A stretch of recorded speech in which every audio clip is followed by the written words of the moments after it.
السلام علیکم. پہلے آپ یہ ویڈیو دیکھ لیجئے.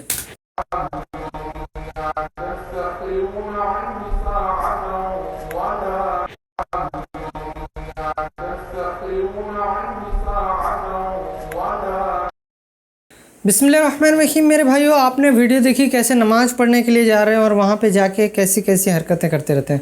تو میرے بھائیو، ایسی نمازوں کے بارے میں کیا کہتے ہیں انجینئر محمد علی مرزا صاحب. ویڈیو کو کمپلیٹ اینڈ تک ضرور دیکھیے. بنا کسی تاخیر کے اللہ کا نام لے کے شروع کرتے ہیں. بخاری مسلم کے الفاظ ہیں کہ میں بندے کے گمان کے قریب ہوں جیسا مجھ سے گمان کرے. اسی تو میں اکثر آپ لوگوں کو کہتا ہوں نا کہ آپ اللہ سے دعا کریں، اللہ ہمیں بغیر حساب و کتاب کے جنت میں داخل فرما. آمین ثم آمین. بس یہ گمان رکھیں، اے اللہ میں اس قابل نہیں ہوں. کوشش رکھیں، گمان اچھا رکھیں. اچھا، پھر بخاری مسلم کی اس حدیث کے آگے الفاظ ہیں کہ جب میرا بندہ مجھے دل میں یاد کرتا ہے نا، میں اسے دل میں یاد کرتا ہوں. اور جب وہ کسی مجلس میں اوپنلی مجھے یاد کرتا ہے تو میں اس سے بہتر مجلس، فرشتوں کی مجلس میں اسے یاد کرتا ہوں. سبحان اللہ. پھر آگے الفاظ ہیں، جب میرا بندہ میری طرف ایک بالشت بڑھتا ہے میں اس کی طرف ایک ہاتھ بڑھتا ہوں، اور جو میری طرف ایک ہاتھ بڑھتا ہے میں اس کی طرف دو ہاتھ بڑھتا ہوں. اگر وہ میری طرف چل کے آتا ہے میں اس کی طرف دوڑ کے آتا ہوں. ٹھیک ہے، تو یہ اللہ تبارک و تعالیٰ نے پروٹوکول انسان کو دیا. اور مسلم شریف میں آگے الفاظ ہیں کہ پھر وہ میری بارگاہ میں اگر اس حال میں پیش ہوا کہ اس نے میرے ساتھ کسی کو شریک نہ ٹھہرایا ہوا تو میں اس قدر مغفرت کے ساتھ اس کے ساتھ ملاقات کروں گا. بڑی بات ہے.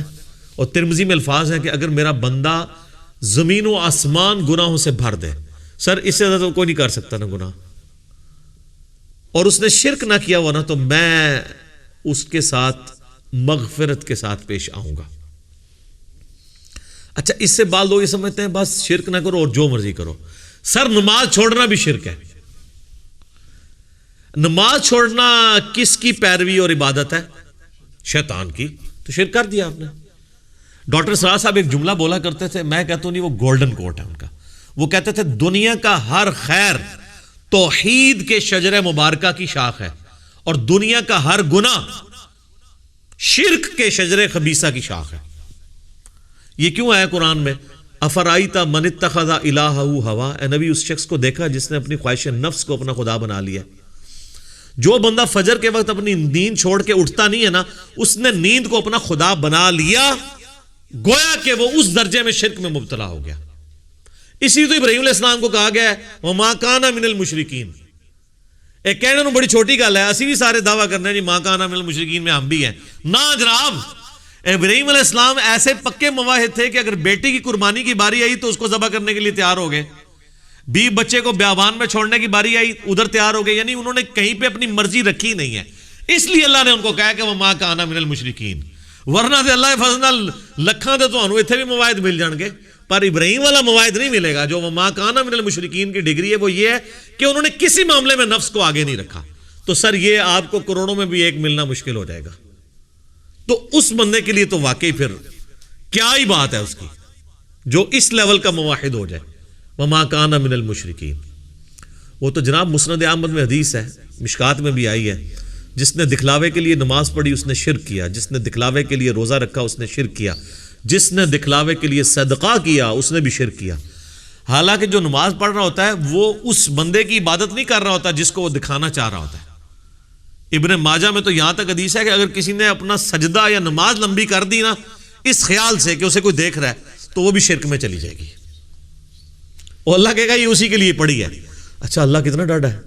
حالانکہ اللہ سے آپ ڈیبیٹ تو کر سکتے ہیں کہ اللہ اس کے لیے کیسے پڑھی ہے.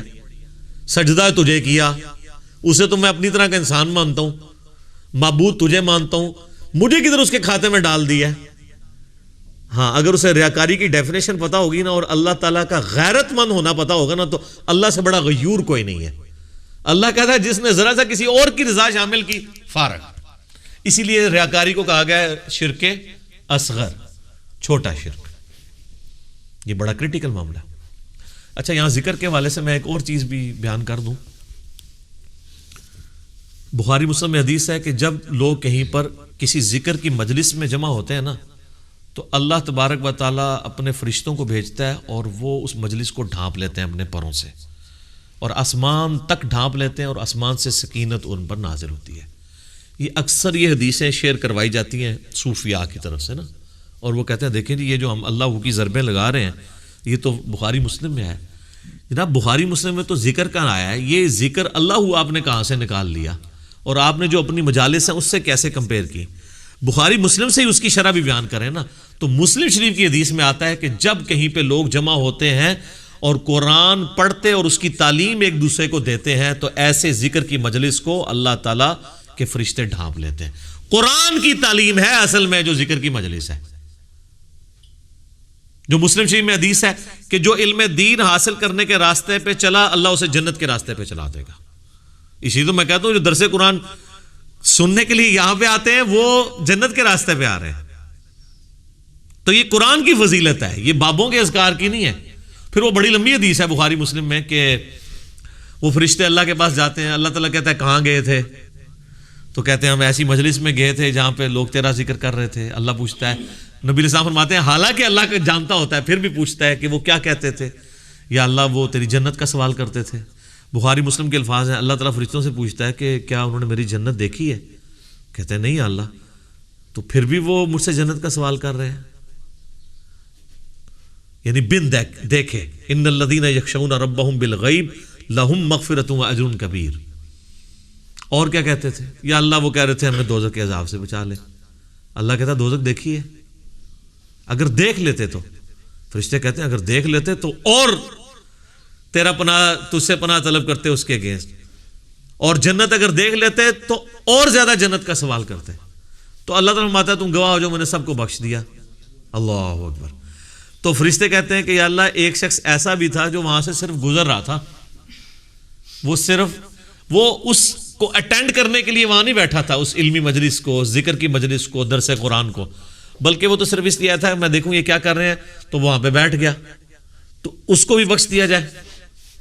تو اللہ تعالیٰ فرمائے گا کہ یہ اہل علم کی مجلس, اہل ذکر کی مجلس, اے ذکر بابے نہیں سر, نہ قرآن سنت علم انبیاء کی وراثت, یہ ایسے لوگ ہیں کہ ان کے پاس بھی کوئی بیٹھ جائے نا تو اللہ تعالیٰ فرماتا ہے میری غیرت نہیں گوارا کرتی کہ میں اس کے ساتھ کوئی اور معاملہ کروں, اس کو بھی میں نے بخش دیا. تو یہ جو کہتے ہیں نا اولیاء اللہ کی نسبت کام آتی, بالکل آتی سر. وہ ولی کتاباں والے ولی نے جڑے ولی یہ کہن تانوں کہ جی رفع دین اس واسطے ہوندا سی کہ بت رکھ کے آندے سن, اور رفع دین کرنا مکھیاں مارنا ہے. جو ولی رفع الدین کا مذاق اڑائیں وہ شیطان کے ولی ہیں, ولی اللہ نہیں ہے. وہ تو دشمن ہوئے ہیں جو اپنے بابوں کا دین آپ کو سکھا رہے ہیں, کتابوں کا نہیں. تو ہم تو صرف آپ سے ریکویسٹ کریں گے کہ مرنے سے پہلے اے مسلمان کر لے اس پہ غور. کتابوں کا خدا اور ہے, بابوں کا خدا اور. تو میرے بھائی امید ہے کہ آپ کو یہ ویڈیو پسند آئی ہوگی, اور اس پہ وہ جو نماز جو پڑھ رہے ہیں اگر دکھلاوے کے لیے نماز پڑھنا شرک ہے تو مذاق کے لیے اور یہ نماز کا ایسے مذاق اڑانا کیا یہ صحیح ہے یا غلط, آپ ہمیں کمنٹ کر کے ضرور بتائیے. تو ملتے ہیں نیکسٹ ویڈیو میں انشاءاللہ. السلام علیکم ورحمۃ اللہ وبرکاتہ.